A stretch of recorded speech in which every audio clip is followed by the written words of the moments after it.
Hello again, everyone. You're listening to another episode of Executive Platform's Blueprint podcast series. My name is Jeff Mix. I'm Executive Platform's Head of Content and Research. My guest today is Amit Jagirdar of Bunge. Some of you may remember Amit and I got a chance to sit down and record an episode of this podcast at the 2023 edition of the North American Food Safety and Quality Series. Amit will also be a member of the speaker faculty for the 2024 edition of the series taking place this September, and he has very generously agreed to share some of his time with us again today in the run-up to that event. Amit has over 25 years of experience in the food industry as a leader in food safety and quality. He has worked across 10 product categories such as bread, biscuits, confectionery, snack food, frozen breads, and bulk oils in India, Australia, the Middle East, and Canada. Today, as the Director of Quality and Food Safety at Bunge Canada, he leads a team of professionals committed to delivering the highest standards of quality, safety, and compliance. He also is a certified SQF lead auditor, a trained Six Sigma black belt, and has an MBA in food and agribusiness. Amit, thank you so much for joining me today. Thanks, Jeff. Thanks for the opportunity. I want to begin by sharing something with our audience, some of whom may have enjoyed our last conversation together and some of whom may not have heard that episode. We were talking about food safety culture on site at NAFS 23, and it was a great discussion on a topic I know you care deeply about. And when we were wrapping things up and my camera crew were turning off their equipment, I'm walking you out the door of the studio space, you started talking to me about how you train people to be passionate and effective as food safety and quality professionals. And I said, I wish we still had, we were still in the chairs and the cameras were on. That's such great content. And I've been thinking about that for the last 11 months whenever I'm worried I may be ending an interview too soon. And now I'm looking at the agenda for this year's event, the 2024 edition of North American Food Safety and Quality, and I see you're going to be hosting a themed lunch discussion entitled Fostering a Culture of Food Safety Through Effective Training Methods. So you are literally going to be talking about the thing that so grabbed my attention last year. I'd love to pick up where we left off, and why don't we talk about why you chose this topic for your lunch discussion? So because there were so many questions around training last time that we didn't get to, also during the theme lunch last year. So I thought perhaps let's take a thread out of that discussion and then expand on it. So training is very, very essential. There's many different types of training. There's traditional training formats. It starts with your orientation training, where you have a matrix depending on the type of role, the level of role. You can have some HACCP training, from food safety plan training, some food safety training specific to that job function. And orientation training is extremely important. Some organizations do orientation training for safety and the job specific needs, and then they send the personnel on the floor. But the food safety training part, there's so many people entering from outside the industry, and they have to treat the food differently. And they have to understand the nuances. So food safety training in orientation is extremely important. You set them up for success right at the start. And then you continue that with job training. And that can be very specific, again, to the needs of the job. It could be, for example, an operator on a packaging line would need a metal detector on the job training. It could be a receiver at a plant where so many ingredients come in. And if a wrong ingredient gets in, it looks the same, it feels the same, and you use it, it can have a lot of ramifications.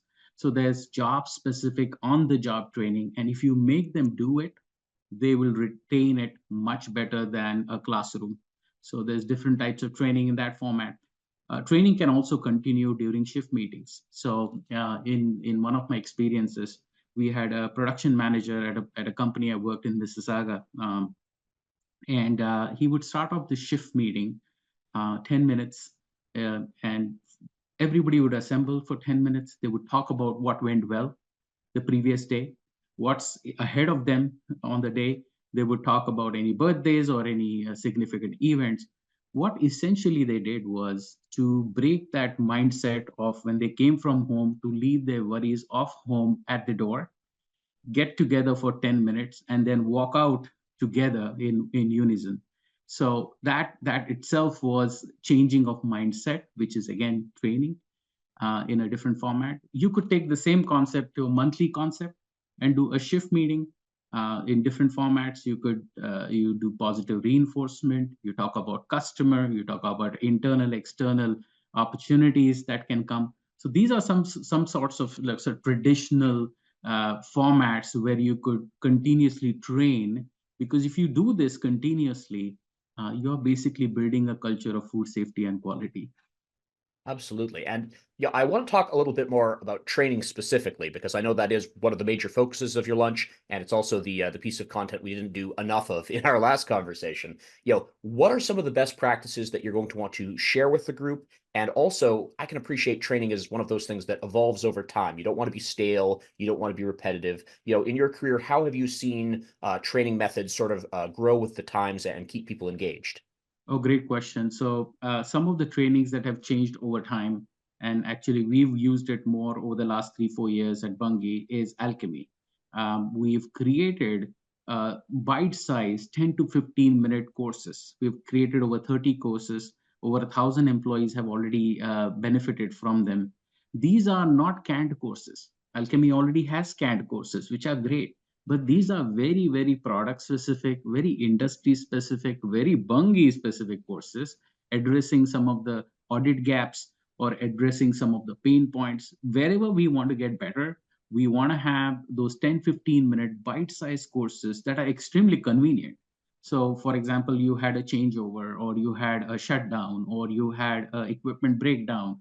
For some reason, you had time, you could pull out employees and you could get them in a training room and have a 10, 15 minute course on a subject that is important to you. So that flexibility, that convenience has really helped us. We really like that, the alchemy training systems that have helped us definitely. There's other different types of training that have benefited me.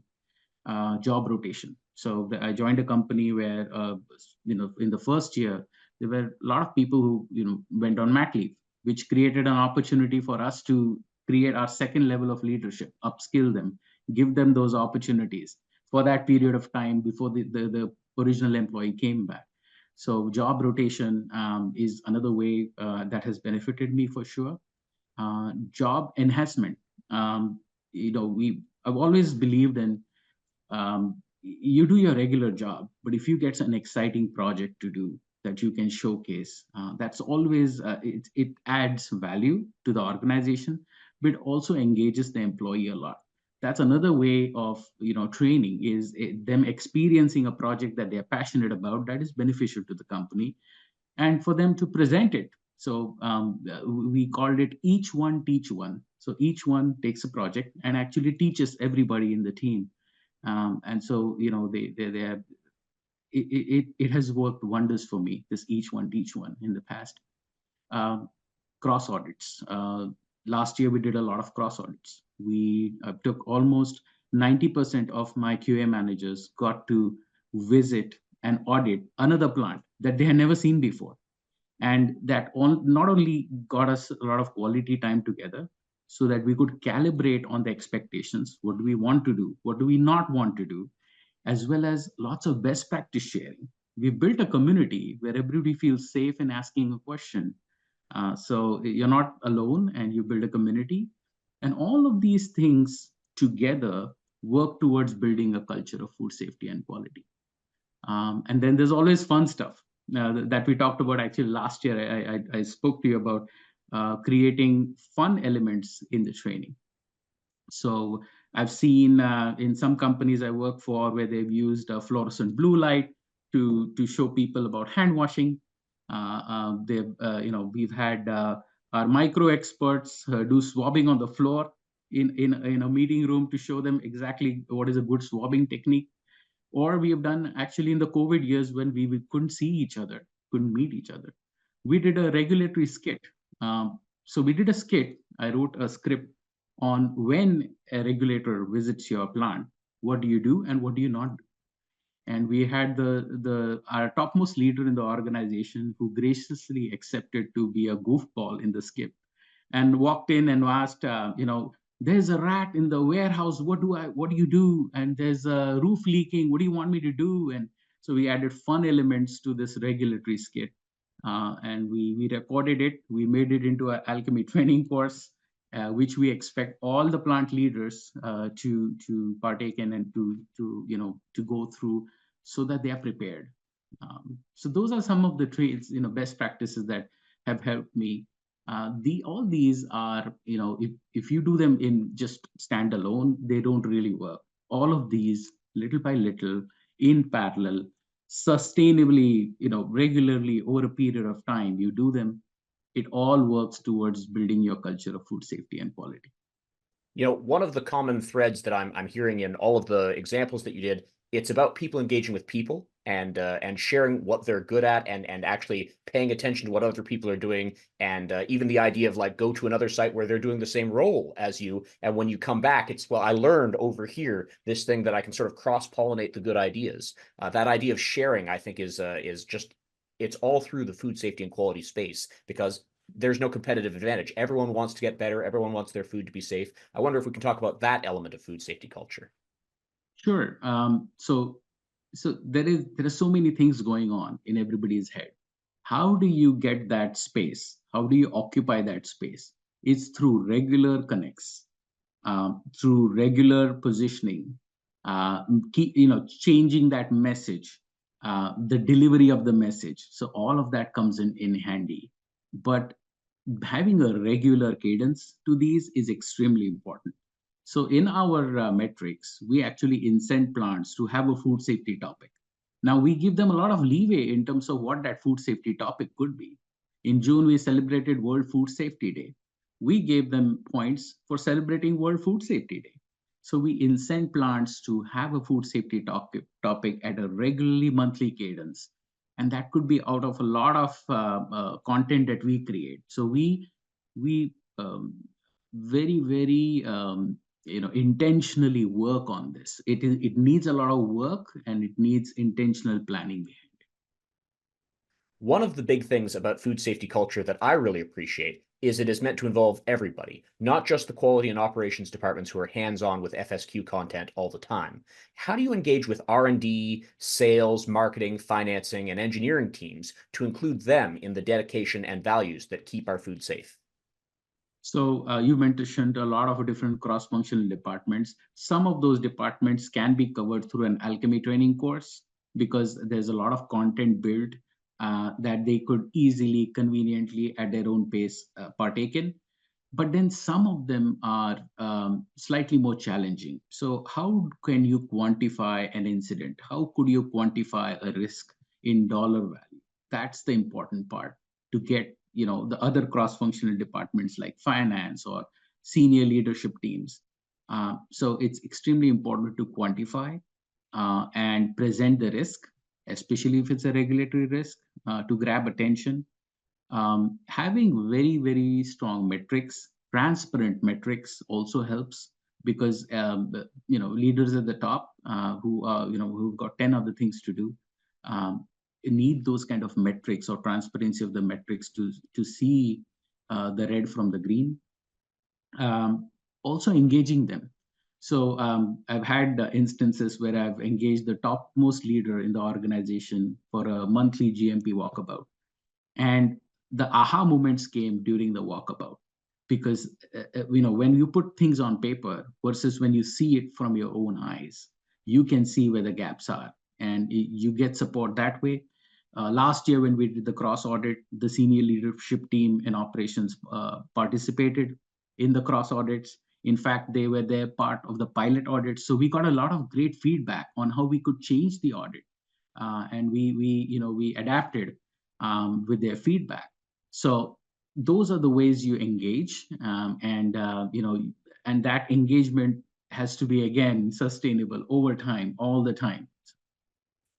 Amit, we've covered a lot of ground in this conversation. If there were one or two key things you want listeners to think about further, what would you want to highlight for them? I think I've covered most of it, but I would ask the listener to, intentionally plan training throughout the year so that you have regular trainings. Just doing one is not going to solve it. Just doing a couple is not going to build your culture of food safety. It happens over time, and it happens because you're putting dedicated time, effort into it. So best luck with your journeys. Wonderful. That's a great note to end on. And for everyone who has been listening to this episode, I encourage all of you who are joining us at North American Food Safety and Quality 2024, you can sign up for Amit's themed lunch discussion, Fostering a Culture of Food Safety Through Effective Training Methods, through the event app. Seating is limited, and it's on a first-come, first-served basis for the speakers and delegates attending NAFS 24. So when the app goes live, choose his lunch as soon as you can. Amit, thank you again so much for your time today. This has been great. It's always a pleasure. Thank you. And for those of you who are going to attend the North American Food Safety Summit 24, I look forward to meeting you in person. Thank you. Absolutely. Well, you've been listening to another episode of Executive Platform's Blueprint podcast series. I've been Jeff Mix. Let's do it again soon.